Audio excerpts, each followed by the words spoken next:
Bem-vindo ao Leadercast, o podcast para quem quer saber mais sobre liderança.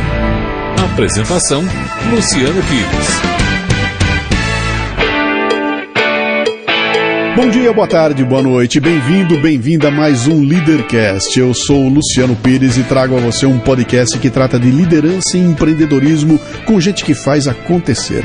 Este não é um programa de entrevistas, não tem perguntas programadas nem roteiro definido. É um bate-papo com gente que faz acontecer. E é bate-papo mesmo, cara, informal e sem amarras, que vai para lugares onde nem eu nem meu convidado imaginam. Hoje converso com Francisco Madia, um dos pioneiros do marketing no Brasil, que é uma enciclopédia viva e tem uma visão fascinante sobre o mundo dos negócios, da propaganda e do marketing. Muito bem, mais um Leadercast. Hoje eu tô feliz, cara. Eu tô feliz porque eu tenho diante de mim aqui uma figura que muita gente considera um ícone, né? Eu não sei se você gosta de ser chamada de ícone. É um negócio meio complicado. Eu acho que não é importante. Dane-se, né? Vamos ser chamados do jeito que quiserem chamar e acabou. Maravilha. Então eu tô diante de mim uma figura aqui que é um dos caras que conhece profundamente essa questão do marketing, essa área de comunicação. Ele tem um trabalho espetacular que eu acompanho há muito tempo. Se eu já tinha alguma admiração por ele, agora minha admiração vai virar uma coisa quase de idolatria, porque eu acabo de descobrir que ele é bauruense. Ô, cidade fantástica, cara. E vou fazer aqui as 3 perguntas fundamentais desse programa, as quais você tem que prestar muita atenção, que são as mais perigosas dela, né? Eu quero saber qual é seu nome, qual é sua idade e o que é que você faz. Meu nome de nascimento, de pia batismal, né, de cartório, é Francisco Alberto, os 2 primeiros nomes, Madia por parte da minha mãe, Souza por parte do meu pai. Francisco Alberto, nunca ninguém me explicou que seja por que eu me chamo Francisco Alberto. Francisco talvez por causa do meu avô, que era de origem italiana, e Alberto não sei porquê, e eu tendo a acreditar que era em homenagem ao Francis Albert Sinatra, mas não deve ser, né? Mas isso é uma maneira bonita que eu acabei de descobrir, não é? A minha idade, eu tenho 73 anos, e a terceira... o que é que você faz? O que eu faço? Eu sou médico de empresas. Eu sou médico de empresas que tem uma linha de trabalho, que tem uma crença, não é? Que lá atrás era um formato de um estilo de gestão que evoluiu para ser uma ideologia. No meu caso específico, é minha religião, que é marketing, não é? Significa que quando alguma empresa me consulta, eu vou conhecer a empresa, vou conversar a empresa, mas para eu fechar o diagnóstico, eu não olho para a empresa, eu olho para fora, eu olho para o mercado, eu olho para as pessoas que eventualmente possam se interessar pela empresa e se transformar em cliente. Então, eu sou médico de empresas. A grosso modo, na medicina você tem 2 grandes ramos, né, que é a homeopatia e a alopatia, não é? No meu território eu não sou nem alopata nem homeopata, né? O meu negócio é marketing. Então tudo que eu faço, tudo que eu recomendo é sempre sob a ótica do cliente e sob a ótica do mercado. Legal. Madia, com 73 anos de idade, cara, você é da época do... Você é pré-offset, cara. Você é da época do Pestap. Você é da época da letra 7. Quem tá ouvindo a gente aqui, acho que não tem nem ideia do que eu tô falando, hein? Você é da época do Ben-Day, cara, né? Uma época que tava lá atrás, quando havia um romantismo nessa questão do marketing, né? E se criou no Brasil uma indústria fabulosa, com nomes fabulosos, que eu diria até que em termos de comportamento do brasileiro, muita coisa aconteceu a partir do trabalho desses caras que faziam marketing na época em que você estava lá, não vou dizer começando, mas que você estava atuando bravamente, né? Meu cara, eu vou te fazer uma pergunta agora que é só uma provocação para a gente começar o nosso bate-papo, né? Madia, quantos P tem o marketing? Quando eu descobri essa matriz eu descobri há mais de 40 anos, e até hoje no Brasil as pessoas imaginam que foi o Philip Kotler quem criou a famosa matriz dos 4 Ps, né, que é Product, Promotion, Place e Price. Eles acham que foi o Philip Kotler porque o Philip Kotler todo ano vem para o Brasil, provavelmente ganha de 50 a 100 mil dólares para falar dos 4 Ps, né? Não que ele tenha alguma vez escondido quem é o autor, mas como ele vem muito aqui, ele fala, as pessoas não prestam muita atenção, então virou ele. De verdade, foi um autor americano, no início dos anos 70, chamado Jarrell McCarthy, que criou os famosos 4Ps. Quando eu comecei a trabalhar com marketing, eu gostei muito dessa matriz. E era uma outra realidade, né? Ele cria os 4Ps no início dos anos 70, De verdade, no início dos anos 70 já existiam os fundamentos do marketing, a base do marketing, o raciocínio do marketing. Mas o mercado era absolutamente inóspito para as práticas do marketing. Por quê? Porque tinha pouca concorrência. Para que o marketing possa crescer, prosperar e florescer, em cada categoria de produto você tem que ter 10, 12, 15 concorrentes. Né? Em 1970, se neste momento a gente tivesse aqui em 1970, né, voltar para trás, quase 50 anos, e aí você fala assim, mas vamos tomar um suco de fruta, vamos ali no Pão de Açúcar, que não era Pão de Açúcar, era o Sirva-se, vamos no Sirva-se comprar um suco de fruta, a gente tinha 3 alternativas, né? Ou a gente ia comprar e tomar um suco de caju ou maracujá da Maguari, ou ia ter que esperar uma semana e encomendar um suco de uva da Superbom, né? Hoje você entra num supermercado, você tem 10 metros quadrados ou cúbicos de sucos de todas as frutas possíveis e imagináveis, mais as combinações. Aí o marketing cresce, prospera e floresce. Aí você tem concorrência, tem competição. Por que ele cresce, prospera e floresce? Porque o consumidor tem a possibilidade de escolher. E para que você tenha marketing em estado de arte, tem que existir isso. Se não existir isso, você não consegue fazer marketing. Então, quando Peter Drucker cria o marketing, Administração Moderna, em 1954, um livro que se chama Prática de Administração de Empresas, ele já dizia todas essas coisas. Só que faltava o ambiente, faltava o campo para jogar o jogo. Esse campo começa a nascer, a se manifestar a partir de 1970, e hoje é essa maluquice que a gente está vendo, né? Muito especialmente de 20 anos para trás, quando o mundo que a gente vive hoje é uma segunda pele, que é a pele digital, surgiram infinitas plataformas, né? E finalmente, num determinado momento, mais ou menos lá para 1994, um dia a gente acordou e falou, porra, sou eu o cara importante de tudo isso, né? Este mundo todo gravita em torno de mim, né? Eu, consumidor. Um pouquinho mais adiante, com as práticas de consumo, a gente se descobriu cidadão. No Brasil isso é recente. No Brasil isso é de junho, julho, aquela passeata que teve de 2013, se não me engano. Lá é o consumidor brasileiro se descobrindo cidadão, que é uma coisa fantástica, extraordinária, né? Que a gente não consegue ver nesse momento de crise. Tão grande é a crise.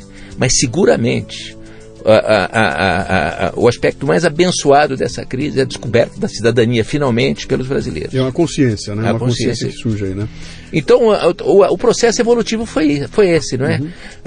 Existiu o conhecimento, existiam as técnicas, existiam as práticas, mas o mercado ainda, não existia a quantidade de competidores, os campeonatos eram campeonatos de 2 ou 3 times, né? Não era essa riqueza que é hoje no futebol mundial, né? Sim. E aí, quando a gente montou a nossa empresa, começou a trabalhar com consultoria e pegou essa matriz, falou, mas está faltando um P aqui.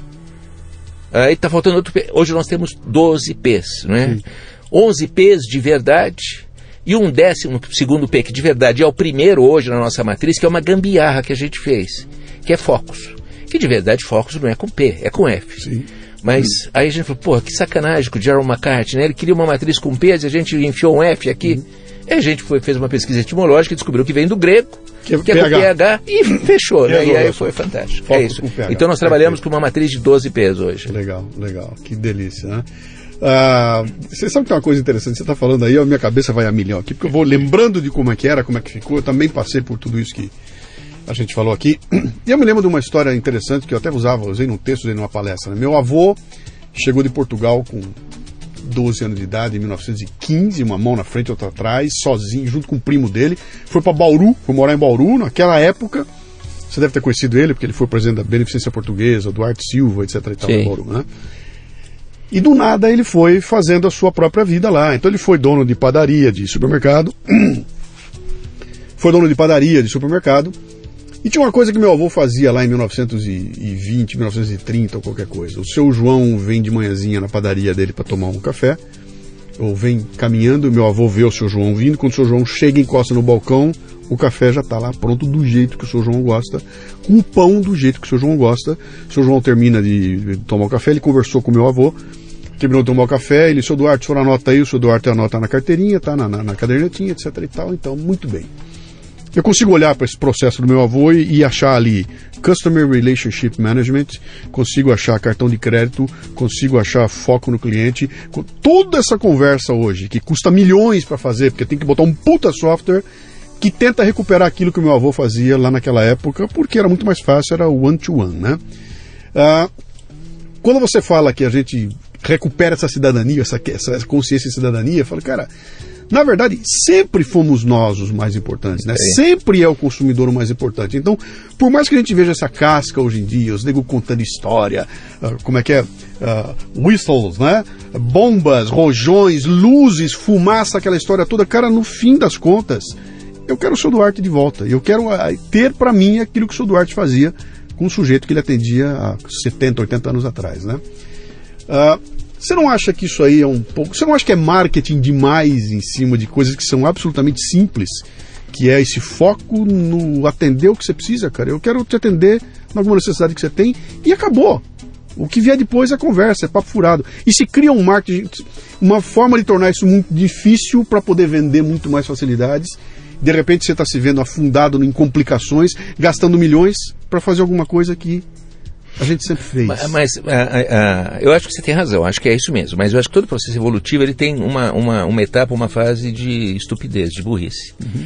Só que essas fases não são fases de um dia, ou um mês ou um ano, são décadas, né?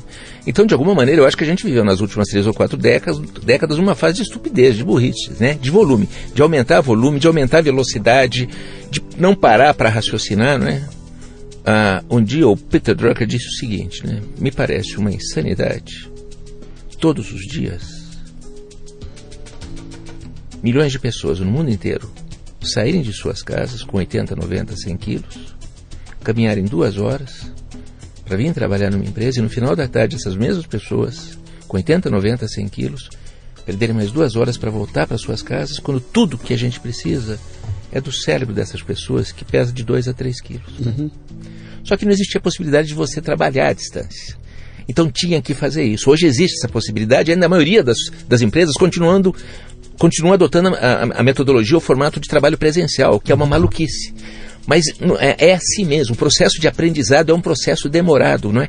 Quando você vai desenvolvendo uma cultura, quando você induz uma cultura, você cria um ranço, você cria uma blindagem, não é? Você se impermeabiliza, você tem uma dificuldade muito grande de ver. Então, por isso que muitas das coisas que a gente está sofrendo hoje já poderiam ter sido resolvidas se a gente tivesse a capacidade, de novo, de fazer o que o Drucker nos ensinou, né? Que para você mudar não é suficiente você pegar todas essas coisas novas que estão pelo mundo e jogar na velha moldura que você tem na tua cabeça. Uhum. Você tem que jogar a moldura velha fora. Sim. Então, a gente tem uma dificuldade muito grande de jogar a moldura velha fora. Mas isso que você está falando, né? Que é absolutamente verdadeiro, gradativamente está acontecendo. Não é por acaso que as grandes redes de varejo, de alimento, bebida, etc., supermercados, estão investindo em lojas pequenas, em lojas de bairro, porque a gente está voltando de novo para o movimento de diástole, né? A gente teve a sístole de concentração e agora tem a diástole, tem a descompressão, que é o que está acontecendo no mundo nesse momento, não é? Você tem uma mudança absolutamente total de sociedade, não é? Por outro lado, também todas as conquistas dos últimos anos que a tecnologia nos deu, não é? Que está nos levando para uma coisa que um autor americano, que lançou um livro ano passado, o Jeffrey, não me lembro o segundo nome dele, que se chama Sociedade de Custo Marginal Zero, conta nesse livro. Sociedade de Custo Marginal Zero. As coisas tendem a se tornar cada vez mais baratas, não é? Assim como aconteceu com o microchip, não na velocidade do microchip, mas de alguma forma tudo está acontecendo. É que a gente não para fazer conta e raciocínios, mas os produtos hoje são muito mais baratos do que eram há 10 anos atrás, 20 anos atrás, 30 anos atrás. A tendência é continuar sendo isso. Uhum. Então você tem esse momento de descompressão da sociedade, que já começou faz uns 5 ou 6 anos, mas que vai se tornar cada vez mais forte em 20 ou 30 anos, e a gente vai acabar chegando nisso que você falou. A gente vai retornar. Ela passa próxima do próximo ponto, mas é incorporando todos os benefícios, todas as vantagens e tudo que ela conseguiu conquistar nessa trajetória toda. Então a gente vai voltar para esse mundo de novo, né? Onde as pessoas vão voltar a fazer coisas artesanalmente, onde as pessoas vão procurar trabalhar próximo das suas casas, de onde moram, onde elas vão comprar nas lojas que são vizinhas dela, onde elas vão voltar na padaria lá, do que você contou da história, enfim. É mais ou menos por aí. Mas para que a gente chegasse nisso, a gente tinha que sofrer estúpido e burramente nessa sociedade maluca que a gente construiu, né? Uma maturação que é necessária. É, né? Isso aí. É. O que foi aquele bilhete que ela deu ali? Não, deve ser o nome do autor, isso aí. Tá. Jeremy Rifkin. Jeremy Rifkin, exatamente. Sociedade de Custo Marginal Zero. É um livro maravilhoso que eu recomendo. Fantástico. Eu vou te fazer uma provocação aqui, porque eu andei lendo um texto seu recentíssimo, o título dele é 99, não é 100. e pegar um pouquinho dessa coisa que você falou. Eu passei a usar táxi de uma forma como eu nunca usei na minha vida, porque eu mudei de Alphaville para São Paulo. Hoje em dia eu estou do lado da minha casa, não uso mais carro para coisa nenhuma. Até porque cada vez que eu saio de carro aqui, além de contabilizar o estacionamento da gasolina, eu pago uma multa. Então toda vez é assim, né? Eu resolvi parar, então eu só uso o táxi hoje em dia. E surgiram então os aplicativos. Pô, e eu estava outro dia olhando, falando, cara, por que eu gosto tanto do aplicativo, né? Primeiro porque ele me traz a cara do cara que vai parar aqui na frente, eu entro no carro e cumprimento ele pelo nome dele. Fala assim, Oswaldo, tudo bem? Ele, tudo bem, seu Luciano. Eu tenho a impressão que nós estamos vivendo num momento em que existe uma tentativa desesperada, quando um dinossauro gigantesco, que é o modelo de negócios que a gente conhece há 1000 anos, a fábrica produzindo produto, controlando as coisas, reduzindo o custo, está tentando conviver com um treco totalmente novo, que não tem nada tangível, que é em cima de ideias, que tem meios de mensuração que são completamente malucos, e um tenta conversar com o outro, um tenta dinheiro do outro, um tenta... E essa coisa não se integra, cara. E não foi hoje. Isso começou nos anos 2000, já estamos há 15 anos tentando integrar essa coisa. Como é que você está enxergando essa confusão? De alguma forma, de novo, a gente está vendo o mesmo filme com numa nova versão, mas passando novamente. Não é? Isso aconteceu lá atrás, por ocasião da Revolução Industrial, e agora está acontecendo de novo na Revolução Tecnológica. O que move o ser humano? Né? O que encanta o ser humano? O que dá prazer ao ser humano? Né? É construir, é edificar, é fazer. Né? Se ele pudesse viver só disso, e se não houvesse dinheiro, né? E se ele se alimentasse disso, de alguma forma, conseguisse ter a casa dele, os filhos, a família, seria ótimo, né? Mas não tem, né? Você tem que movimentar isso, você tem que gerar algum tipo de moeda para fazer as transações, para poder comprar as coisas. Né? Lá atrás, também no início de 1970, teve um autor americano, ele já morreu, chamado Theodore Levitt, que ele escreveu um artigo para Harvard Business Review que se chamava Marketing Miopia, Miopia e Marketing. Uhum. E nesse artigo, ele dizia, o fundamento desse artigo é que as empresas não têm consciência do que verdadeiramente as pessoas compram da empresa, não é? Ele não dizia isso, mas deriva disso, não é? Algumas coisas que eu escrevi sobre esse assunto, quando eu digo que a pior coisa que pode acontecer numa empresa, né, quando a empresa vai fazer o seu planejamento, quando ela vai pensar sobre o futuro, é fazer uma reunião de brainstorm, juntar todos os executivos, aí de repente alguém faz uma pergunta, que é uma pergunta ferrada, né? Mas é a pergunta errada. Mas ela é ferrada porque ela mexe com a cabeça das pessoas. E as pessoas passam horas tentando responder aquela pergunta. E a pergunta é, qual é o nosso produto? Né? Todo mundo fala, qual é o nosso produto? E todo mundo tenta definir, né? E não existe nada pior para uma empresa que você responder de maneira certa a pergunta errada, né? Vai dar merda, para usar a palavra normal que a gente usa aí no dia a dia. A pergunta que tem que ser feita é o que as pessoas estão comprando de nós, né? E as empresas têm uma dificuldade muito grande de fazer isso. Mas depois de tudo que aconteceu no mercado, depois do amadurecimento do consumidor, depois do prevalecimento desse pensamento do marketing, dessa visão de mercado, as empresas gradativamente irem aprendendo a pensar, se planejar e atuar sob a ótica do cliente, sob a ótica do mercado, que é uma coisa que ainda não se universalizou, generalizou, mas evoluiu bastante, né? Depois de tudo isso vem um impacto tecnológico, né?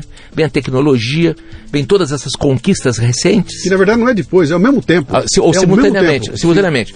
E as pessoas voltam a se encantar com isso. Então nós estamos vivendo de 15 ou 20 anos para cá, um monte de negócios nascendo, onde todo mundo fala, não, como é que viabiliza economicamente? Isso depois a gente vê. É tão prazeroso esse troço, é tão bonito, é tão encantador. Foi o que aconteceu com a Revolução Industrial, a mesma coisa. E aí quebrou um monte de empresa. Então, de novo, a gente vai ver isso. Vai quebrar. A gente viu no início desse processo, um banco como o Unibanco falou, olha, assim que surgiu a internet, ele falou, daqui a 2 anos ninguém mais vai fazer negócio em agências de banco, né? Então eu vou fazer um banco que não existe fisicamente, né? E fez. O Banco 1, né? Sim. Fez o Banco 1, gastou uns $100 milhões, né? E não teve mais que 10 ou 12 clientes, né? E 2 ou 3 anos depois fechou. Eu era um, tá? Você era um deles, então você sobrou, A única coisa que eles tinha uma hora que tinha que entregar dinheiro, né? Então era uma coisa analógica, era uma coisa feia, então eles rebatizaram os motoboys de courrier. Não sei se vocês se lembram disso, né? O cara que te leva dinheiro não era motoboy, era motoboy, mas chamava courrier. Sim. Não deu em nada. O Abílio olhou para o que estava acontecendo e falou, meu Deus, ninguém mais vai no Pão de Açúcar, ninguém mais vai no Jumbo Elétrico, vou fazer uma coisa só num lugar só, e ainda foi de uma infelicidade total, não escolheu o nome dessa coisa só, que virou Amélia. Não sei se você lembra, era um mega portal, né? Era um marketplace especificamente para substituir as outras empresas dele. Também durou um ano e meio, 2 anos, gastou uma bala. Mas no caso do Abílio, eu acho que ele aprendeu bastante, ele acabou usando depois no comércio eletrônico do Pão de Açúcar e das outras lojas dele.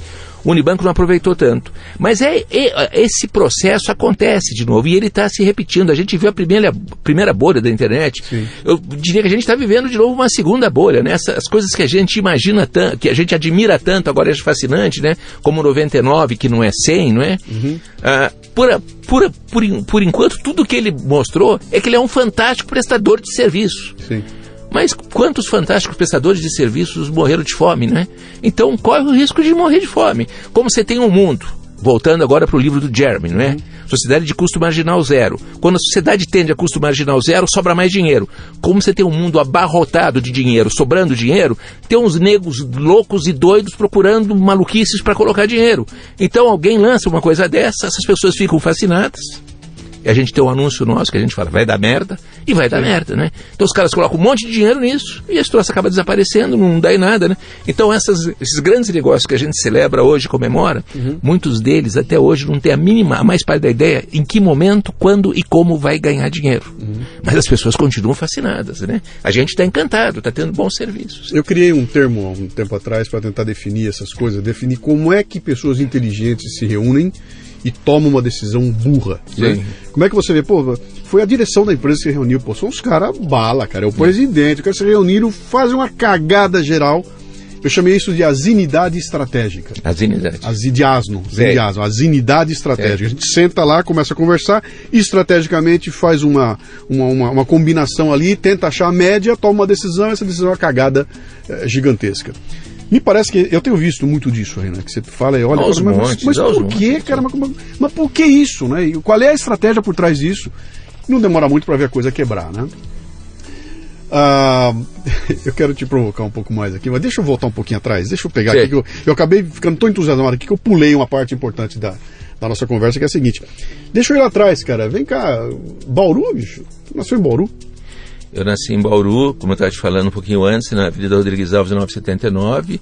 Eu atravessava a rua e estudava no Grupo Escolar Rodrigues de Abreu e fiz os meus primeiros anos na época, ginásio, no Instituto Ernesto Monte, que era no alto da cidade. Exatamente onde eu fiz também, no Ernesto Monte. Eu também sou Ernesto Monte. Agora, uma dica para as pessoas que estão nos ouvindo aqui, que é uma coisa que eu não sei se só acontece em Bauru, mas é de Bauru, e quando eu falo todo mundo estranha.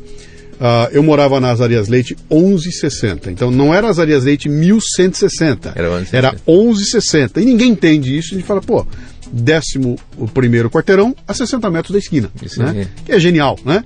Mas ninguém mais usa, então quando você falou o número da tua rua aí, era o 9º quarteirão. Legal. E aí você estudou o que lá?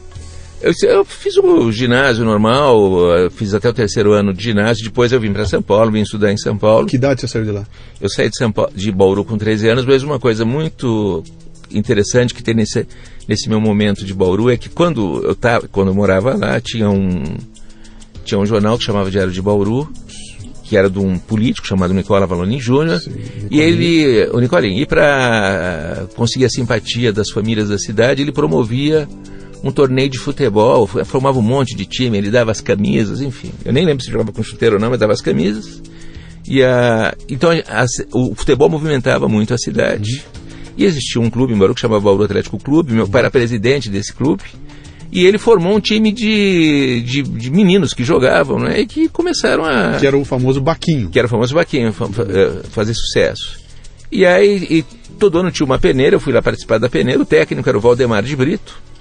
E eu me lembro que um dia no primeiro dia que cheguei na peneira, o Valdemar de Brito olhou para mim e falou, seu nome, né? Eu falei, Francisco. Ele falou, tá, vou te chamar de Chico, tá legal. Eu falei, que posição você joga, né?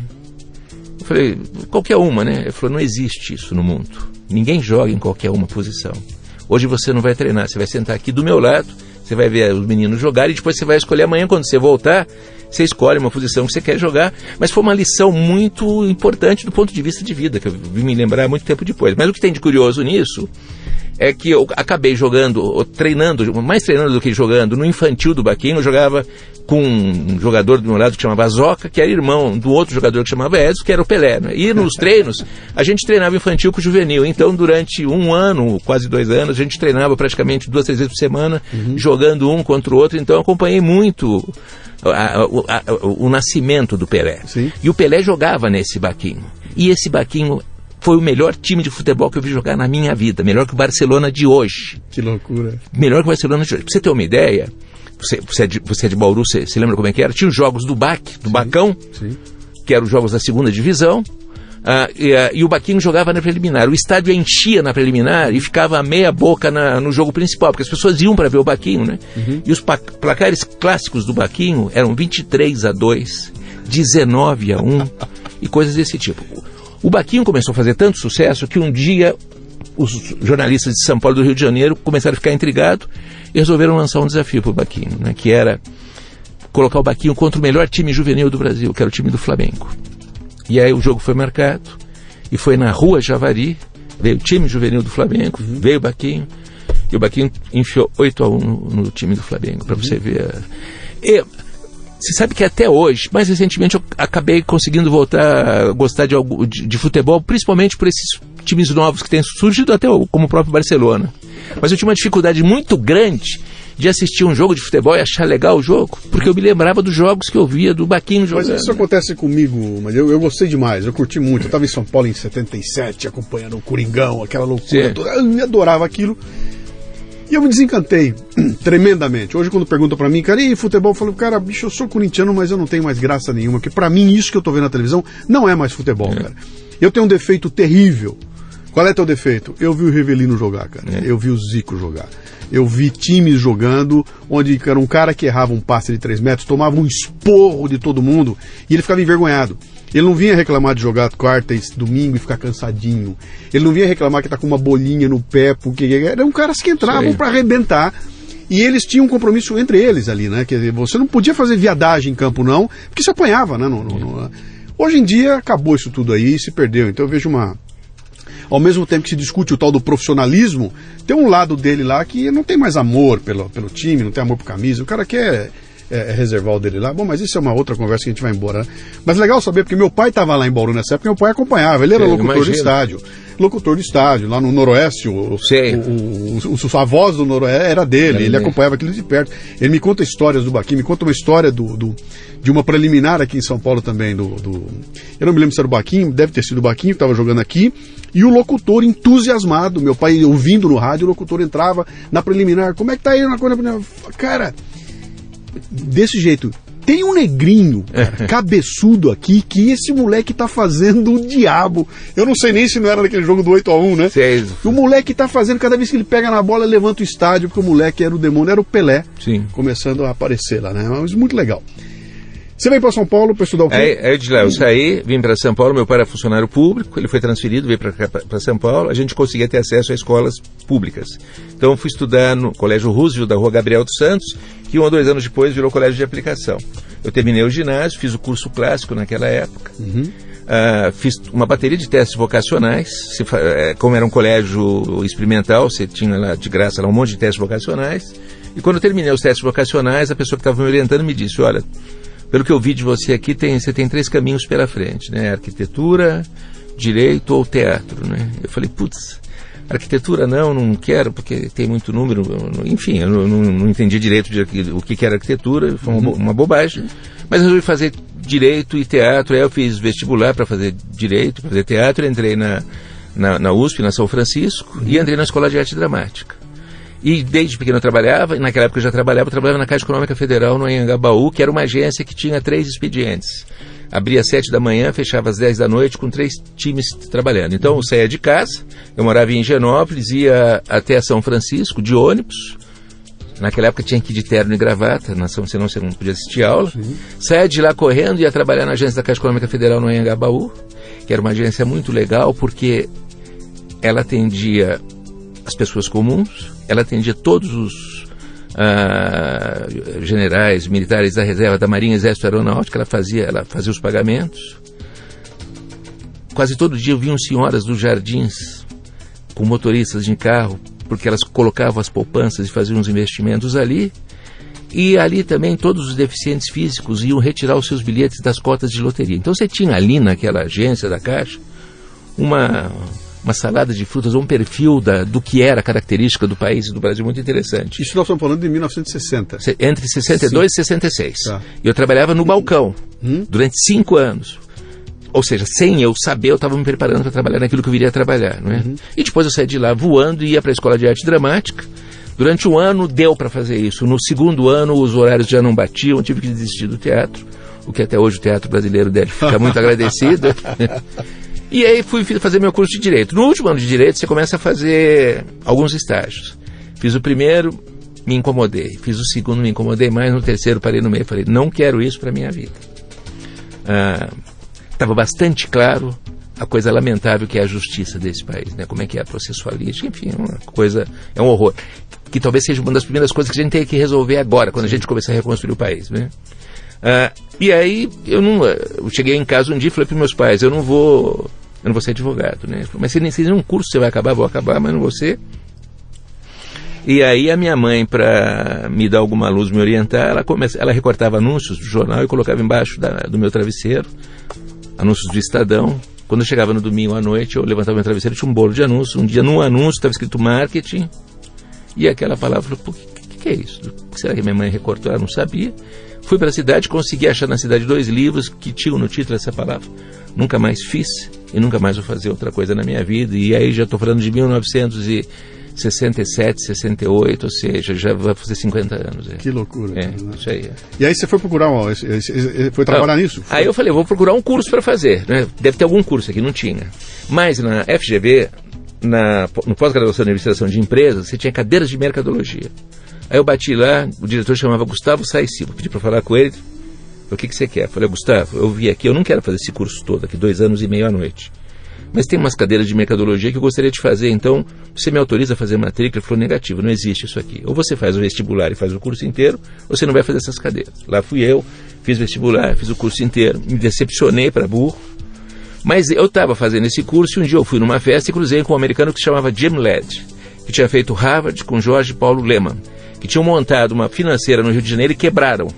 E o Jorge Paulo continuou no Rio, ele veio para São Paulo. E ele montou uma financeira em São Paulo que chamava Anhanguera. E ele começou a conversar e falou, você não gostaria de implantar o marketing na minha financeira? Eu falei, eu gostaria. Aí, na semana seguinte eu voltei lá na escola, porque estava comentando com meus colegas de classe, falei, mas Dias, isso é impossível. Como é que você vai fazer marketing de coisa que não existe? Não é possível fazer marketing de serviço, só pode fazer marketing de produto, que é uma coisa tangível, né? 40 e tantos anos depois, o que não existe é produto, só existe serviço, né? Eu fiquei lá 3 anos, e um dia o Olavo Setúbal resolveu montar uma primeira área de marketing dentro de um banco no Brasil. Contratou um headhunter, que foi a Korn Ferry, para ela procurar alguém que estivesse trabalhando com isso, só tinha eu. Então, não foi um processo de escolha muito difícil, né? Eu acabei indo para lá. E aí começa a minha trajetória no marketing como executivo, que durou mais ou menos uns 15 anos, umas 5 ou 6 empresas diferentes. Sim. Uma trajetória com um trabalho reconhecido pelo mercado, o trabalho que foi feito no Itaú, até de vez em quando o Itaú me chama lá para contar como é que foi, né? Era um trabalho de posicionamento, era um banco que não tinha personalidade, ele era decorrente de fusões e aquisições, era Itaú, América, Federal de Crédito, União Comercial, Aliança Portuguesa, era um rolo, tinham 10, 12 marcas diferentes, os gerentes continuavam trabalhando nas agências originais, não existia uma unidade de pensamento, então todo o trabalho da equipe de marketing pioneira do Itaú foi essa, de dar um sentido para aquele banco, de posicionar o banco e de criar uma única bandeira, e a gente foi eliminando marca, até chegar a Itaú América, para finalmente cortar a América e finalmente virar Itaú. Então foi esse hoje trabalho. Talvez seja a marca mais, se não for mais valiosa do Brasil, brasileira mais valiosa aqui no Brasil, não sei se não é a segunda ou a terceira. Todo mundo fala que as 2 marcas mais valiosas do Brasil é Itaú, Bradesco e Itaú, né? Por causa desse trabalho do Itaú, há 20 anos atrás, já com a nossa empresa, como a Diamo do Marketing, um dia eu fui convidado pelo seu Brandão, que é o presidente do conselho hoje do Bradesco, para almoçar com ele. Pelo seu Brandão e pelo Rômulo Najib das Mar, que era o cara que cuidava do marketing no Bradesco. E lá no meio do almoço, Eles falaram muito do trabalho que eles admiravam, que tinha sido feito no Itaú, e que eles achavam que eles estavam precisando de alguma coisa meio parecida com aquela no Bradesco, né? 15, 20 anos depois. E se a minha empresa não gostaria de ajudá-los nisso, então a gente acabou fazendo o posicionamento do Itaú e fez o reposicionamento do Bradesco. Quando eu falo a gente fez o reposicionamento do Bradesco, do ponto de vista conceitual, do ponto de vista estratégico, porque ninguém faz nada sozinho, principalmente marca. Sim. Marca é trabalho coletivo e recorrente, né, que não termina nunca. Né? A marca é alguma coisa em processo permanente. É reputação. É reputação. É que você tem que ficar todo dia... Para acabar com ela, basta isso aí. Uma bobagem, né? Então, de alguma maneira, a gente acabou participando. Como consultores e como executivo, eu acabei participando do Itaú e depois como consultor com a equipe nossa. Fascinante. Participando da história do Bradesco. Mas eu trabalhei durante 20 e tantos anos numa grande indústria de autopeças, eu era o cara de marketing da indústria de autopeças e eu era o cara que gastava com uma competência fantástica o dinheiro que aqueles engenheiros penavam ganhar, cara. Os caras davam duro de montão para conseguir faturar, e quando eles conseguiam ganhar o dinheiro, vinham esse porra desse cara do marketing e gastavam o dinheiro todo com bobagem, fazendo folhetinho, contratando mulher bonita, fazendo aquelas festas, aquela bobagem toda, né? E durante a minha vida inteira, eu briguei com esses caras direto, cara. Era um quebra-pau gigantesco, porque a língua que a gente falava era outra, era um negócio complicado. Mas eu tô falando isso num ambiente onde as pessoas já sabiam do que se tratava. Você fala marketing, não é mais... Como é que é desbravar um universo como esse? Ou seja, você entra numa empresa para criar um negócio que não existe, esse é o cara do marketing, que ninguém sabe o que marketing é, e você está sozinho lá como um Dom Quixote, tendo que derrubar aquelas barreiras e provar para os caras que tem valor aquela coisa que ninguém via, né? Ou seja, você está falando de marca numa época em que nem se sabia direito. Sim. Como é que era, cara? Como é que você sobreviveu a isso? Como é que... Não era fácil. Eu me lembro nas reuniões de diretoria do Itaú, quando em algum momento, por alguma razão, eu começava a falar sobre a importância da marca, né? Para a importância do nome, né? Para a importância da reputação. Eu conseguia falar no máximo 3 minutos, porque logo alguém dizia, não enche o saco, nós estamos aqui para vender. Esse negócio de marca, não falava um bullshit porque não era uma expressão da época, mas como se fala. Mas isso felizmente ficou lá atrás, não que tenha melhorado muito, mas melhorou bastante. Não é incomum hoje no nosso processo de consultora, uma empresa nos chamar, um empresário contar a história, montar a empresa e no final da conversa falar assim, pô, vocês veem, né? A empresa é legal, nossos produtos são legais, os serviços que os produtos prestam são fantásticos, né? A equipe é... Pô, mas as pessoas não compram de nós, por que elas não compram de nós, né? E a resposta é óbvia, mas você não dá na hora para não chatear a pessoa, né? Não é truque nem de sacanagem, porque seria uma delicadeza. Mas uma semana depois você volta e fala para descobrir por que as pessoas não compram o seu produto, né? Por quê? Porque elas são ignorantes. São ignorantes, elas ignoram a sua existência. Você fez tudo para que elas não soubessem que você existe. Você fez tudo para que elas não soubessem o que você faz, a qualidade do que você faz. Enquanto elas não souberem, elas não vão poder comprar. Ninguém compra o que desconhece, né? Então a primeira condição para alguém fazer algum movimento é ter consciência da existência daquilo, né?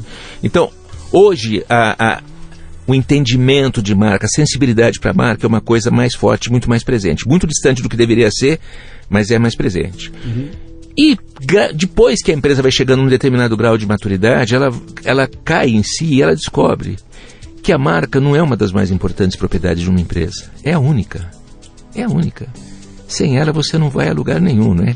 Agora, quando a gente fala da marca, não é aquela marquinha que a empresa tem. É a soma das manifestações da empresa no dia a dia, né, nas coisas que ela faz, da maneira como as pessoas falam, como o presidente se comunica, como as pessoas... A soma de tudo isso que vai construindo na cabeça e no coração das pessoas que admiram a empresa, a marca da empresa, né? A marca da empresa é uma propriedade maluca, porque ela é da empresa, mas ela mora na cabeça e no coração dos seus seguidores. Por isso que eu chamo de reputação, né? Mas é isso mesmo, é reputação, marca é reputação, né? Afinal, na medida... Mas, de novo, né, não tinha concorrência. Então ninguém percebia direito muito isso. Agora não, isso mudou completamente. As empresas estão acordando, mas ainda estão muito distantes de investir, de tomar os cuidados e de induzir uma cultura de perseguição pela construção de uma marca de qualidade. Ainda estão muito distantes desse momento. Mas melhorou bastante em relação ao que era 40 anos atrás. É um outro momento de mercado. Você não acha que em alguns momentos até essa coisa já meio que extrapolou e a gente sai do 8 e vai para 80 com uma velocidade brutal? Ou investe só nessa marca etérea sem ter a base que segura. Aquela história do tijolo, né? Que eu falo, cara, bicho, se não tiver 3 tijolos, você não para em cima, cara. Tem que ter um mínimo tijolo para você botar alguma coisa em cima. Você não pode fazer no ar, né? Parado no ar, né?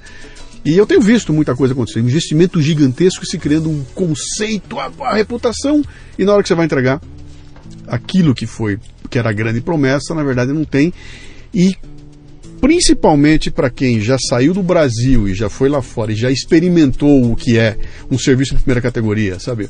Uma proposta de valor, daquela que você, quando recebe aquilo que foi prometido e até um pouco além, e aí você volta para cá e tromba nesse poço de incompetência que a gente vê acontecer aqui, onde eu ligo para a operadora, para a NET, para reclamar que eu não estou com sinal na minha casa, a pessoa que me atende não sabe do que eu estou falando, promete uma visita no dia seguinte, o cara não vem e não me dá bola, eu fiquei lá esperando, e é assim, cara, é assim.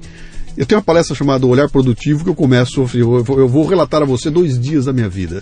E aí eu vou colocando tudo o que aconteceu em 2 dias, sim, em cada momento, sabe? A partir do momento que eu tive que ir no cartório registrar uma assinatura, botar um carimbo, até o momento que o cara falou que ia entregar o produto, entrega no dia errado o produto errado, o momento que eu tô para pegar um avião e eu tenho que mudar de finger 4, 5 vezes, porque o cara vai mudando a cada hora dessa. Isso é um impacto terrível nesse mundo da incompetência, né? Você não acha que isso tem a ver com essa coisa de perda de capacidade de definição? O que é importante, na verdade? Onde deve ser investido? Tem várias coisas no que você falou, né?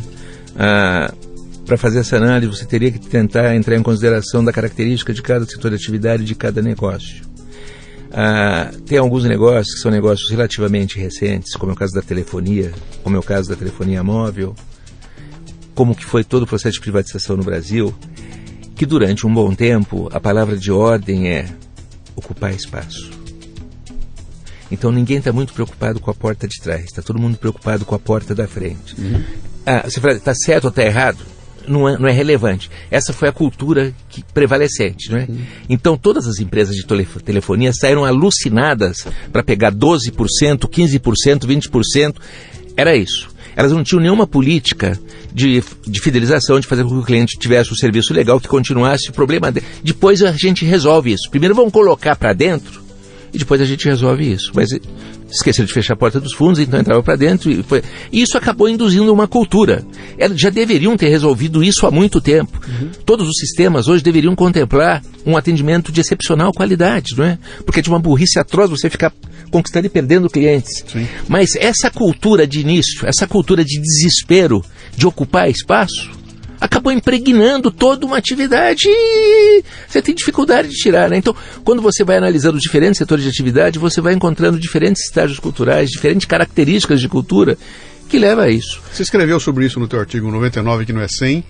Você falou exatamente isso, né? Falou o que é. Eu preciso de volume, eu preciso de muito volume, depois nós vamos ver se... Depois a gente resolve, não resolve, né? O retorno, né? Não retorno. Mas o que hoje as empresas começam a entender? Algumas empresas que estão de um grau de maturidade maior, né? Que fundamentalmente é o que a gente acaba fazendo lá na nossa empresa, os serviços que a gente presta, né? Normalmente uma empresa nos procura e chama porque ela está sentindo algum tipo de dor, né? Eu falei no início que nós somos médicos de empresa, ela está sentindo alguma dor, ela está sentindo sintomas que ela não consegue entender direito o que é, mas alguma coisa ela sabe, os resultados não estão legais. As pessoas não estão felizes, está começando a faltar dinheiro, está começando a sobrar produto, tem alguma coisa que está errada, né? E elas têm uma dificuldade muito grande de analisar, porque elas estão no dia a dia, né? Nós estamos vivendo um momento de ruptura de transição no mundo, onde a empresa teria que ter 2 olhos totalmente desconectados. Tem um olho para olhar o estratégico e um olho para olhar o tático, mas ela não consegue. Os 2 olhos vão para o tático e ela vai se afundando cada vez mais. Ela está cada vez mais olhando para a árvore, ela está perdendo a perspectiva da floresta. Perfeito. Então a empresa nos chama, a gente vai lá, consegue olhar de fora, a gente não está envolvido, procura não se envolver, conhece a empresa, vai conhecer o mercado, vai para o ambiente político, econômico, social, tecnológico, identifica oportunidades, ameaças, tendências, desafios, benchmarks, etc. Volta para a empresa e fala, você tem que se reposicionar. Ou você tem que voltar ao posicionamento original que você tinha. E essa é a primeira parte do nosso trabalho, onde a gente constrói para a empresa um planejamento estratégico sob a ótica do mercado, marketing. Eu digo que a gente faz o que a Dora Aventureira, que é uma personagem de desenho infantil que as crianças veem, não é? Ela faz, ela constrói o mapa, né? Ela tem um desafio para vencer. Aí quando ela começa a olhar para o desafio, ela lembra como é que ela vai fazer para chegar, qual é o caminho a ser feito lá. ela tem um companheirinho dela que se chama Botas, né? Eles, os dois, passam o tempo todo de medo de uma raposa, né? O raposo. Mas aí, quando elas estão com essa dúvida, ela fala, mapa, aí vem um mapa, e aí a coisa assim... Então a gente, nessa primeira parte, a gente ajuda a empresa a fazer o mapa em direção ao sucesso, realização e coisas desse tipo. Aí você entra na segunda parte, que é colocar de pé tudo isso, que é a ativação. E a gente está falando de branding, né? Não importa o que você vai fazer, o que você vai fazer, de uma forma direta ou indireta, vai contribuir positivo ou negativamente para você ser uma marca forte, uma marca fraca, uma marca...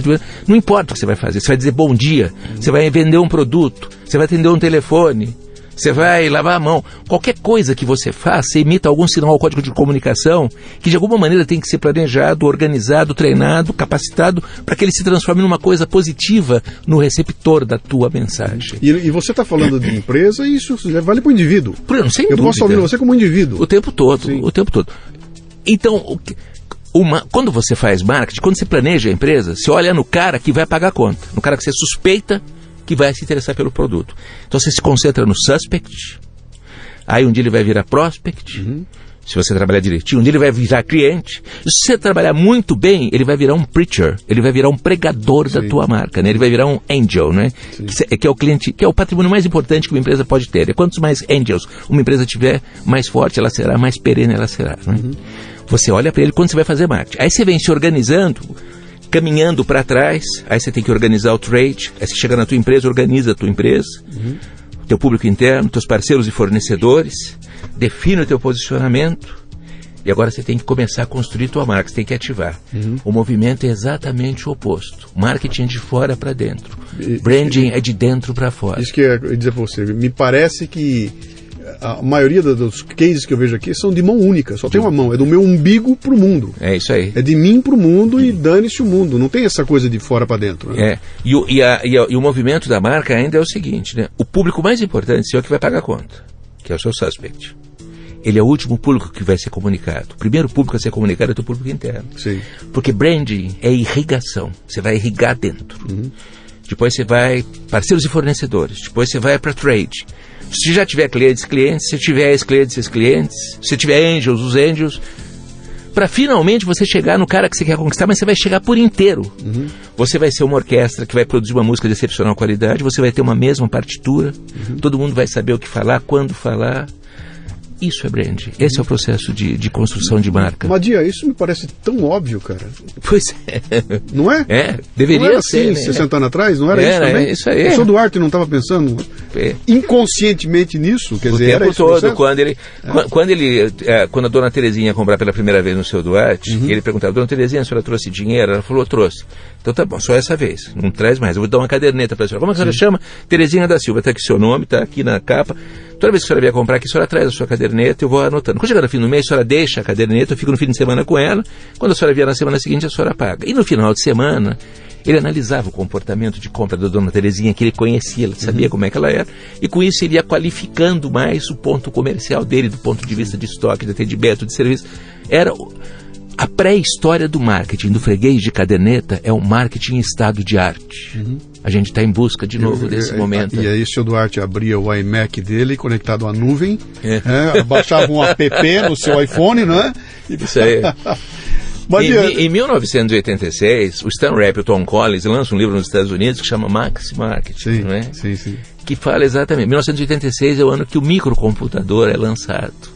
Então, finalmente, nenhuma empresa mais tinha desculpa de não ter o freguês de caderneta. Sim. Porque tá certo que o mundo cresceu para burro, a clientela cresceu para burro e não haja cadernetas para suportar esse monte de gente. Mas agora tinha uma caderneta moderna, que era o microcomputador, que se a empresa tivesse disciplina, política e consistência, ela faria isso, mas não fizeram, né? Você sabe que tem uns movimentos aí, eu não sei se você tem acompanhado aí do tal do o inbound marketing, marketing de conteúdo, tem um movimento gigantesco aí, tem o pessoal da fórmula de lançamento, o pessoal que lançou aí, está fazendo um barulho, que quando você para ver esse movimento que eles estão fazendo, outro dia eu fui assistir o vídeo do lançamento e tudo mais, nada mais é do que Amway dos anos 70 hoje, trouxeram a Amway para cá hoje, é igualzinho ao que era a Amway lá atrás, né?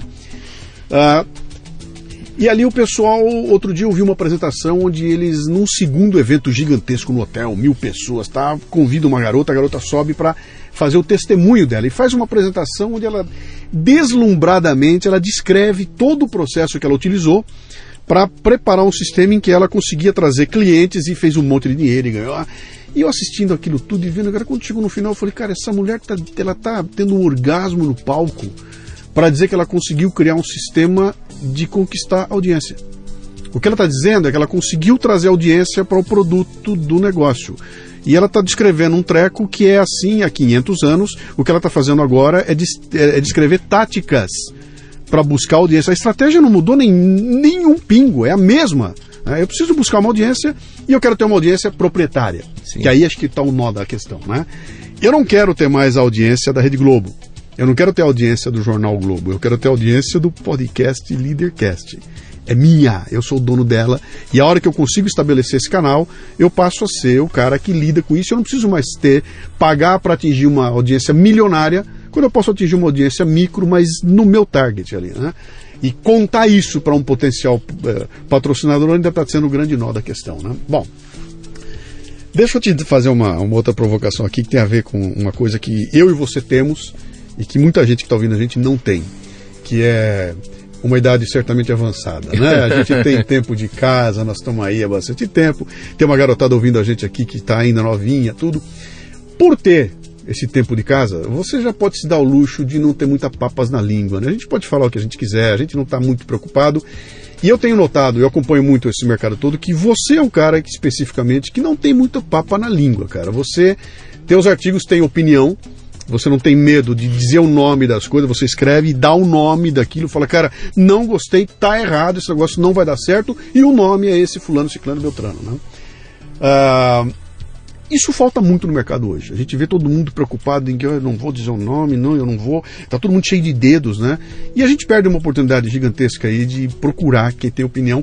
E eu descobri uma coisa importante fazendo podcast, que é, no momento em que eu comecei a manifestar minha opinião claramente, e isso aconteceu há 2 anos atrás, quando eu comecei a dar uma tinta um pouco mais política no meu programa, eu comecei a assumir o meu lado liberal, sabia? Liberal conservador, eu comecei a contar o que era e definir a minha opinião, o que culminou na última eleição presidencial, quando eu escrevi um artigo dizendo em quem eu vou votar. Sim.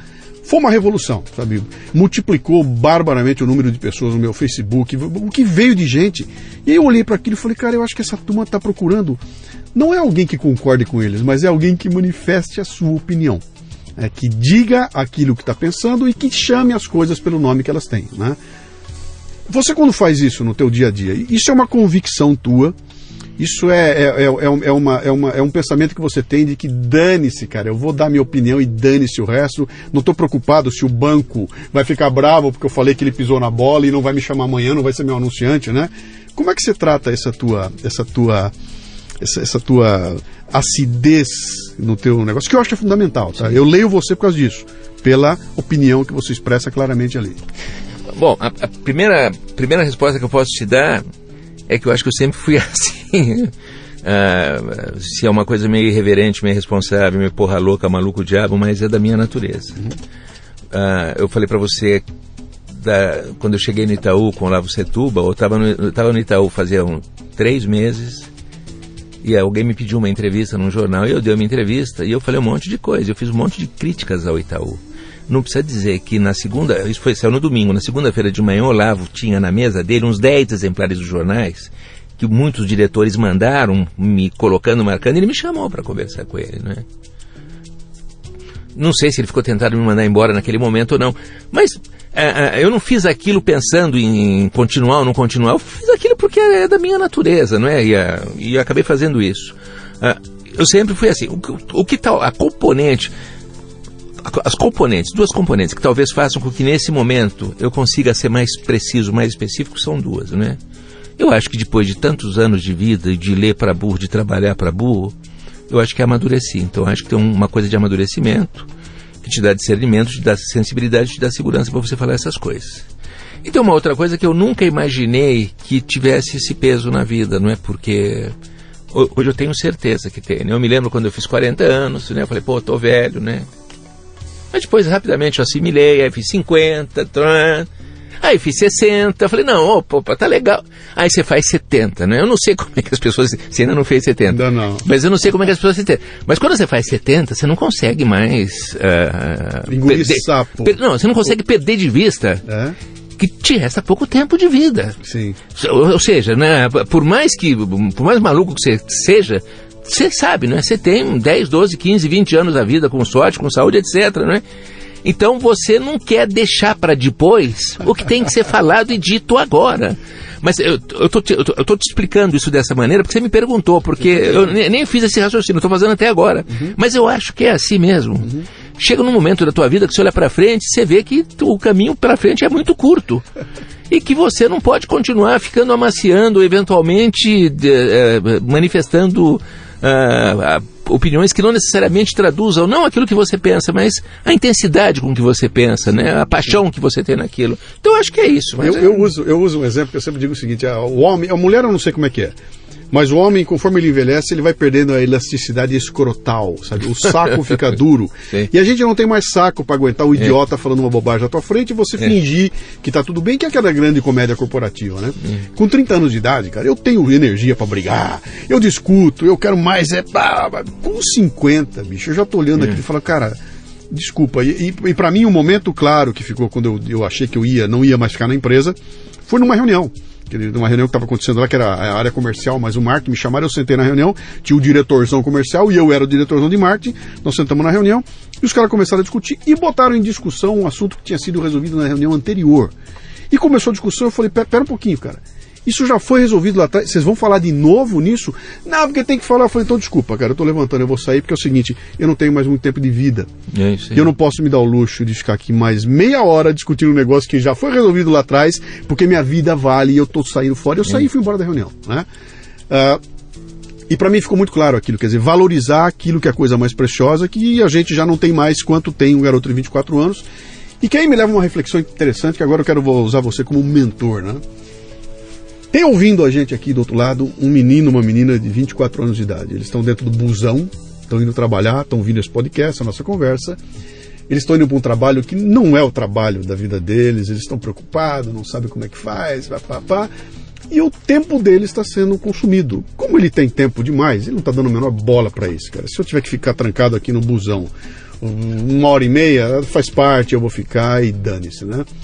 E aí você olha para aquilo e fala, meu, como eu queria emprestar o tempo desse moleque, cara. Será que ele não aluga para mim? Não aluga mais, né? Passa uma mensagem para essa molecada de 24 anos aí, com base nessa tua história de vida e tudo mais. Essa molecada nesse país aqui agora maluco aí. O que você olha para essa molecada e fala, meu, mexa-se para fazer o quê? De verdade, eu não tenho nenhum conselho para dar, nenhuma mensagem muito especial para dar, né? Porque eu acho que, de alguma maneira, essa molecada que está aí, ela tem dentro dela a resposta, não é? Eu recentemente escrevi um artigo que se chama 20, 40, 60. Né? Eu assisti um filme, que eu nem me lembro o nome do filme, há uns 3, 4 meses atrás, e eu falei, pô, esses caras mataram a charada. Esses caras resolveram, não é? 60 somos nós. 60 ou mais de 60, né? 40 são os growing up digital, né? Eles não nasceram digitais, eles cresceram digitais, né? E 20 são os caras que são os millennials, mais ou menos por aí, né? O filme é com um casal de 40 anos, né? É um casal de 40 anos que por alguma razão resolveu não ter filhos. Mas todos os amigos deles são casais de 40 anos que têm filhos. Então eles se sentem profundamente deslocados e irem nas reuniões dos amigos deles, porque eles não falam de outras coisas que não sejam dos filhos, educação dos filhos, dos filhos. Aí eles olham para trás e vêem a galerinha de 20 anos, que é descontraída, que é solta, que é leve, que é ágil, que não tem medo, que se arrisca, não sei o quê. E eles tentam se enturmar com essa galerinha. Mas não é que eles sejam rejeitados, eles estão impermeabilizados, eles não conseguem, né? Não existe essa possibilidade, né? E tem nós, né? Tem uns 60 e mais anos, né? E aí tem um rolo qualquer, tem uma trama no filme, né? E por alguma razão compete aos de 60 anos dar uma definição, dar uma decisão sobre o que era certo e o que era errado, né? E os de 60 anos gostam profundamente mais dos de 20 anos do que dos de 40 anos, né? Então eu acho que é mais ou menos para essa molecada que a gente está falando, que tem 20 anos, eles sabem o que eles não querem. Eles não sabem o que eles querem, mas o que eles não querem, eles sabem. Eles não querem ser o que a gente foi. Eles não querem fazer o que a gente fez. Eles não querem alocar um tempo de vida deles, trabalhar alucinadamente, ver o tempo passar e não chegarem nem perto de alguma coisa chamada felicidade. Ou seja, eles trocam qualquer coisa por um ambiente legal, por um ambiente feliz, por um ambiente descontraído e principalmente que tenha uma causa que os mobilize, né? Que faça com que eles se apaixonem e se sintam participantes dessa causa, né? É isso que a empresa de hoje tem que ter, né? Que essa matéria de exame que eu comentei agora há pouco não tem, né? Que estão lá queridas pessoas engravatadas que viraram presidente de empresa, em empresas absolutamente formais, burocráticas, né? Os futuros dinossauros, que são empresas que vão ficar no tempo, elas não conseguem se desconstruir e reconstruir de novo. Elas nasceram num mundo onde as empresas eram verticais, tinham não sei quantos níveis hierárquicos, o capital é o dinheiro, e tem um novo mundo nascendo onde as empresas são planas, são colaborativas, né? E as pessoas vão trabalhar porque elas se sentem felizes, não necessariamente pelo dinheiro que elas ganham, não necessariamente pela perspectiva de carreira que elas têm, mas pelos fatos de elas poderem viver aquele momento, não é? Com muita felicidade, com muita paixão. Então, essa molecada tem isso. Essa matéria que você viu, nessa matéria é uma pergunta para esses CEOs dessas empresas. Fala um pouquinho mais dessa matéria. A gente falou lá fora, não falou gravando aqui. Falou lá fora, não falou. Não, tem uma. Você falou agora há pouco aí de papas na língua, de falar. Sim. E de soltar ou não soltar. Eu sempre procuro, na medida do possível, lembrar essas pessoas que não tem nada de pessoal, né? Ou seja, eu tenho um maior respeito humano por essas pessoas, pelas circunstâncias que fizeram que elas tivessem as carreiras que elas tiveram, foram e são executivos brilhantes, viraram presidentes de empresa. Mas eles estão na capa da revista de terninho, de tailleur, isso não é verdade, isso não é real. Isso é uma fotografia que é datada, que já tem 10, 20 anos, de uma empresa que não morreu porque ela está próspera pela inércia, mas ela vai morrer, ela vai acabar. E essa matéria toda, que a Exame dedicou praticamente metade da revista, para falar que ainda existe a possibilidade de você fazer carreira dentro de uma empresa. Meu Deus! Eu acho que a coisa que é menos um jovem de hoje quer fazer carreira em qualquer lugar. Porque ele viu o pai dele fazer isso. Porque ele viu o pai dele trabalhar 35 anos, ganhar um relógio, ir embora para casa e não ter o que fazer da vida e não ter o que contar da vida dele, né? Uhum. Então, de alguma maneira, a principal revista nossa de negócios faz uma matéria mostrando um mundo que não faz o menor sentido mais para essa galerinha nova que está chegando, para esse pessoal que está chegando, né? Então é disso que eu estava falando. Lá você tem as empresas clássicas, Johnson & Johnson, sei lá, as grandes empresas que a gente conheceu, que a gente admirava, não é? Que tratam de uma realidade que é a realidade que está viva e que está em pé. Uhum. Mas eu não sei se na segunda-feira esse troço não vai desmoronar, né? A Kodak desmoronou, né? A Polaroid desmoronou, a HP tem problemas dramáticos hoje, o Walmart tem uma crise que é a maior empresa do mundo, que tem mais 2 milhões de colaboradores, tem uma crise ferrada de identidade, de posicionamento nesse momento. Por quê? Porque elas têm um formato, elas têm uma linha de pensamento que não faz mais o menor sentido daqui para frente, né? Tem um mundo novo nascendo e os valores desse mundo novo não tem nada a ver com esse mundo que a gente nasceu e que prevaleceram até onde que ainda estão de pé ainda, né? Uhum. Que a gente continua vendo nessas grandes edificações, nesses grandes prédios, nas marcas que estão nas fachadas. Esse mundo está derretendo, né? Ele leva 5 anos, 10 anos, 15 anos para derreter, mas ele vai derreter. Uhum. E essa meninada que a gente está falando, que está nos ouvindo agora, se a gente ficar estimulando eles a olhar para esse tipo de mundo, a gente está fazendo com que eles passem a vida olhando no retrovisor, né? Ou que virem de costas, vai dar torcicolo, né? Mas mesmo que a gente quisesse fazer isso, eles não vão fazer. Eles estão olhando para frente, porque a gente não precisa falar nada para eles. Eles já tiveram um exemplo disso na casa deles. Eles já viram o que aconteceu na casa deles. E eles não querem isso para eles, nem por um cacete. E não vão querer mesmo. E vão. Então, eu não sei se nós somos as melhores pessoas para dar algum tipo de conselho para eles, mas para fazer essa reflexão, talvez a gente possa fazer essa reflexão. Você não acha que na esteira disso é que vem essa febre do startup, cara?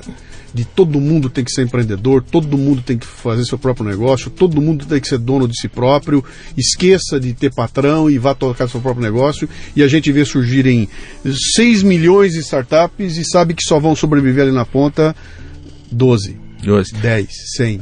Eu acho que é. Mas eu acho que tem outras considerações aí. Em primeiro lugar, eu acho que o emprego tal como a gente conheceu não vai existir mais. Então as pessoas vão ter que arrumar algum tipo de ocupação, né?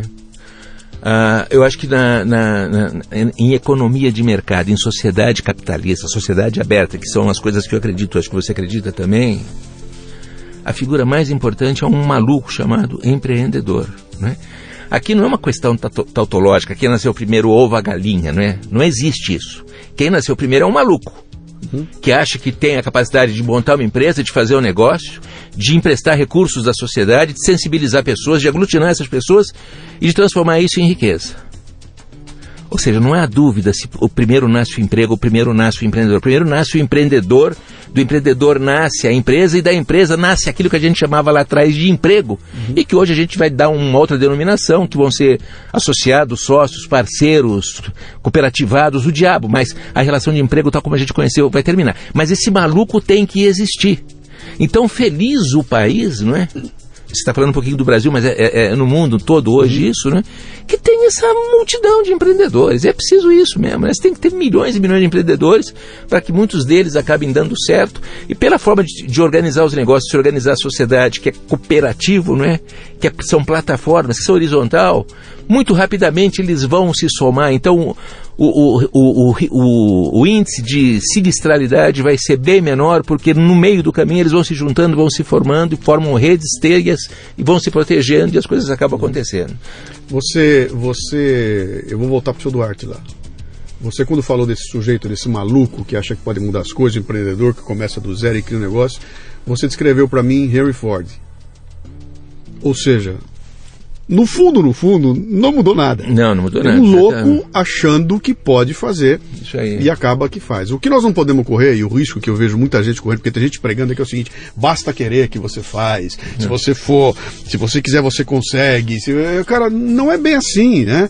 Se eu quiser e não tiver ferramentas, eu não consigo. Se eu não tiver dinheiro, eu não consigo. Se eu não tiver preparo, eu não consigo. Se eu não estudar, eu não consigo. E até eu costumo brincar muito, o pessoal que vem aqui, olha o meu estúdio, né? Puta, que maravilha! Cara, que coisa fantástica! É por isso que o podcast faz sucesso, cara. É por isso que ele tem um podcast. Para eu ter um podcast legal como que ele tem, eu tenho que ter uma estrutura como ele tem aí, mas as pessoas estão falando daquilo que é visível. Que isso aqui tudo dinheiro compra. E o sucesso do programa não está aqui. Lógico que não, sem dúvida. Está aqui, lógico, dentro da cabeça e com coisas que eu construí ao longo desse tempo, o tempo que eu estudei, aquilo tudo que eu aprendi, o que eu desenvolvi, ou seja, a quantidade de conteúdo que eu trouxe para o meu repertório para poder trabalhar e depois jogar ele fora. E o que você vê aqui de bonito é refino. Eu só refinei, né?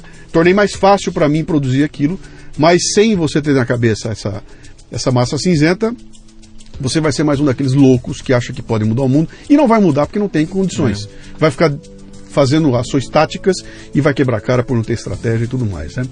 Vamos partir para os finalmente? Vamos lá. Há um bom tempo. O meu finalmente com você não pode deixar de tratar um pouquinho do país que nós estamos vivendo e do momento que nós vivemos no Brasil. A gente está vivendo um momento aqui que, olha, cara, eu não me lembro, ao longo da minha história, me lembro de várias crises, de vários momentos que a gente passou, mas não me lembro de um momento como esse que nós estamos vivendo agora, que é um momento que é uma crise de credibilidade brutal, uma crise assim que você fala, cara, temos que sair dessa, quem é que vai nos ajudar a sair dessa? Não tem, tira quem vai botar no lugar eu não sei, não confio mais em ninguém, qualquer nome que você me der é uma merda. Você está vendo agora, nós estamos tentando aqui escolher o candidato para prefeito de São Paulo, o cara tá pegando um quebra, e quando apontam os nomes, nenhum deles você olha e fala, cara, esse é o cara. Desapareceram essas figuras todas, né? E o Brasil parece que o Manaus está ficando sem rumo. E que se você trocar o piloto, vai ser duro o novo piloto fazer a coisa andar adiante, né? Como é que você está vendo o Brasil nesse momento aqui? De onde vem isso, cara? E qual é o caminho para a gente tentar encontrar uma saída?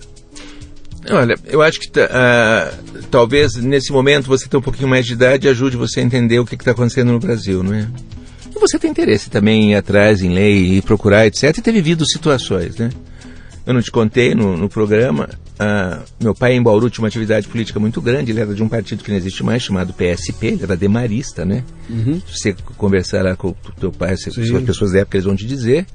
Então, por isso, eu sempre estive muito próximo da política. Em Bauru, eu lembro que eu era moleque, naquela época as eleições eram em cédulas individuais, não sei se você lembra disso. Cada candidato fazia a sua cédula, não tinha cédula única. Então, nos dias da eleição, ajudava a distribuir a cédula. Você entrava numa cabine de votação, o eleitor, eu não era eleitor, você entrava numa cabine de votação, se você não encontrasse a cédula do teu vereador, você não podia votar nele, porque tinha que ter a cédula do teu vereador. Então, era uma maluquice. Aí veio a cédula única. Quando meu pai veio para São Paulo, eu fui trabalhar na campanha do Carvalho Pinto para governador do estado de São Paulo. Eu tinha 15 anos, eu não votava, mas eu trabalhei. E depois, com 17 anos, eu trabalhei na campanha do Jânio Quadros para presidente da República, na assessoria de imprensa. Varre, vassourinha. É teu, varre, vassourinha. Não tem nada a ver comigo, mas enfim.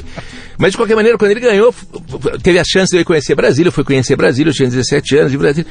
Mas o que aconteceu no Brasil durante aquele período todo e que veio desembocar até hoje, né? Tinha um maluco chamado Juscelino Kubitschek. Sim. O que aconteceu com ele, o que aconteceu comigo, não sei se aconteceu com você. Teve um dia em Bauru, no Grupo Escolar Rodrigues de Abreu, que a professora falou para mim: Chiquinho, vem aqui para a lousa. Eu fui na lousa, tinha um mapa do Brasil. Ela falou para mim: olha no mapa. Eu olhei. Falou: olha no centro do mapa. Eu olhei.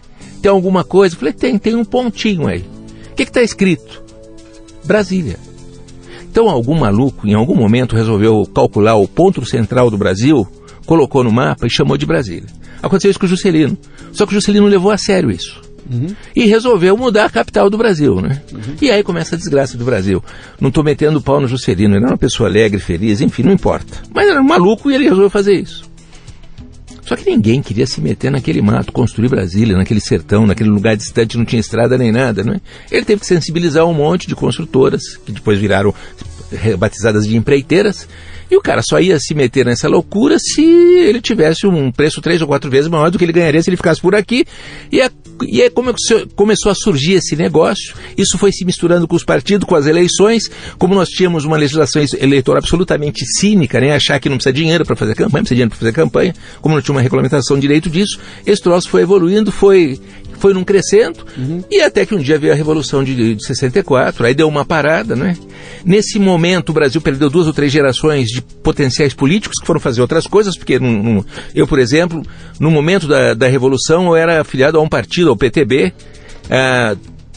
1 ou 2 anos depois não tinha mais ninguém, acabaram os partidos. Então você não tinha, quem queria fazer carreira política, você não tinha nenhuma possibilidade de fazer, você não tinha nenhum caminho para ser percorrido. Os partidos voltam depois, inventados pela Revolução, que eram 2 partidos, né, que era Arena e MDB, ou seja, partidos de laboratório, né? E assim renasce a democracia no Brasil, numa coisa absolutamente fake, né? Esses partidos não tinham nenhuma personalidade, eles foram se multiplicando, foram dividindo, a gente foi inventando o raio de governo, de coalizão. Não foi agora que o PT inventou isso, era lá atrás. O que o PT inventou agora foi formas de alimentar essa coalizão com dinheiro de corrupção grosseira, né, pornográfica, escatológica, que é uma coisa dramática, né? Mas foi um ciclo que aconteceu, e a gente felizmente está chegando no fim desse ciclo. O fim desse ciclo começa em junho de 1983, com a primeira manifestação de cidadania, que ela continua crescendo, né? Nesse momento, todos nós temos uma visão muito crítica em relação a todos os políticos. Primeiro em relação a eles, pelo que eles são hoje, né? Mas por outro lado em relação a nós mesmos, que nos omitimos e possibilitamos que tudo isso atingisse a dimensão que atingiu, não é? Então nós vivemos um momento extraordinário da nossa história, onde nós temos a oportunidade única, finalmente, de começar um novo país. Então nesse sentido eu estou muito otimista, não é? Está doendo pra cacete, nós todos estamos sangrando, a nossa empresa está sangrando, está todo mundo com dificuldade, os nossos clientes estão sangrando. Mas é um momento extraordinário da história do país, se a gente tiver a inteligência e sensibilidade de aproveitar. Se não tivermos, a gente merece ir junto pro fundo do buraco mesmo, porque é isso aí. Esse é o caminho. Legal.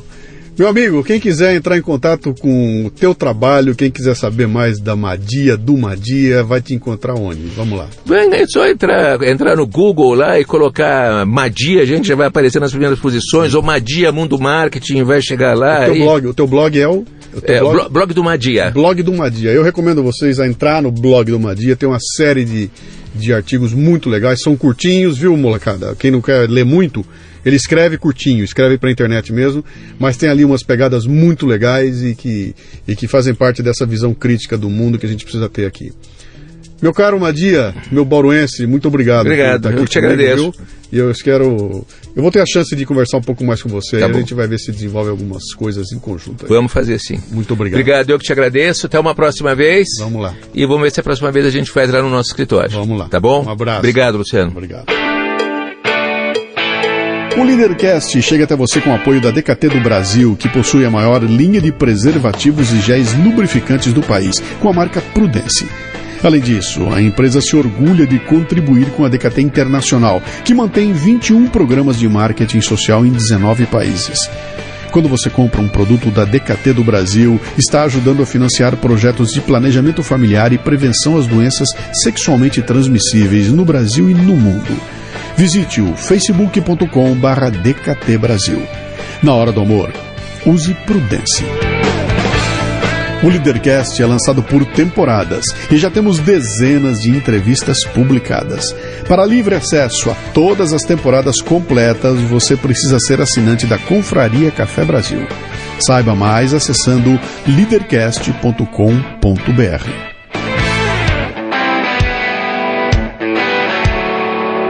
Você ouviu o Leadercast com Luciano Pires. Mais uma isca intelectual do Café Brasil. Acompanhe os programas pelo portal cafebrasil.com.br.